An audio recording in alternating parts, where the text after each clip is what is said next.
ভাই রাস্তায় যদি কোনো কুড়িয়ে পড়া জিনিস পাওয়া যায়, আপনি 10টা টাকা পাইলেন, 5টা টাকা পাইলেন, একটা কয়েন পাইলেন বা কোনো কিছু পাইলেন, এটা যদি উঠানো হয় তাহলে কি করতে হয়? কি করতে হয় বলেন? আমাদের দেশে অনেকে বলেন যে রাস্তা থেকে কোনো কিছু কুড়ানো, হারানো কোনো জিনিস যদি আপনি উঠান, কারোর হারানো, কারোর পড়ে গেছে, আপনি উঠাইছেন, তাহলে যেটা উঠাইছেন ওটা ডবল দিতে হবে। এরকম একটা মাসালা আপনারা শুনছেন না শুনেন নেই?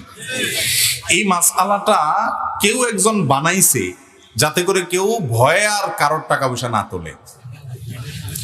নেক উদ্দেশ্যে কিছু জাল হাদিস তৈরি হয়েছে, তার মধ্যে এটা একটা। বুঝতে পারছেন?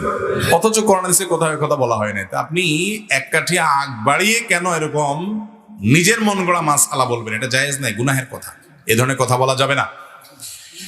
যদি রাস্তায় কোনো কিছু পড়ে থাকে দেখেন আপনি, জিনিসটা যদি খুব তুচ্ছ হয়, সামান্য হয়, ধরেন কথার কথা 2 টাকার কয়েন, এটা যার হারাইছে সে আর এটা খুঁজতেও যাবে না, আপনি জানেন, খুব সামান্য জিনিস, তাহলে সেটা আপনি নিজে গরিব হলে গরিব খেলেন বা কোনো গরিবকে আপনি দান করে দিলেন। আপনি নিজে গরিব হলে আপনি নিজে খেয়ে ফেলতে পারেন বা কোনো গরিবকে দান করে দিতে পারেন। আর যদি জিনিসটা দামি হয়, ধরেন আপনি 1000 টাকা পাইছেন, 2000 টাকা পাইছেন, মূল্যবান কিছু পাইছেন, যেটার মালিক এটাকে খুঁজে বেড়াবে আপনি জানেন, তাহলে সেক্ষেত্রে এটা নেওয়ার পর আপনার দায়িত্ব হলো চতুর্পাশে ভালো করে ঘোষণা দেওয়া, ভাই এই জায়গা আমি কিছু টাকা পাইছি, কার হয় নিয়ে যাবেন। দীর্ঘদিন আপনাকে ঘোষণা দিয়ে যেতে হবে, যেতে হবে, যেতে হবে।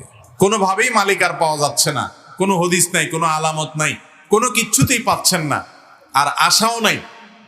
এতদিন হয়ে গেছে, অনেক দিন হয়ে গেছে, বহুত খোঁজাখুঁজি করছেন, তারপরেও পান নাই। তাহলে এবার কি করবেন? এই টাকা কোনো গরিব, কোনো অভাবী, যাকাতের হকদার মানুষকে দিয়ে দিবেন।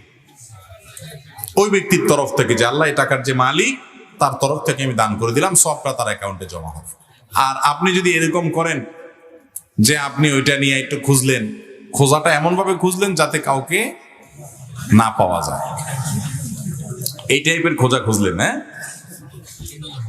ওই যে একজনের বলে মুরগি হারাই গেছে আর আরেকজনে পাইছে, পাওয়ার পর মুরগিটা নিয়ে সে খুঁজছে, তো খোঁজার সময় সে বিরাট জোর করে আওয়াজ দেয়, একটা মুরগি পাওয়া গেছে। এমন ভাবে পাওয়া গেছে বলে যে এটা আর কেউ শুনে না। সবাই এরকম একটা মাসালা আপনারা শুনছেন না শুনেন নেই?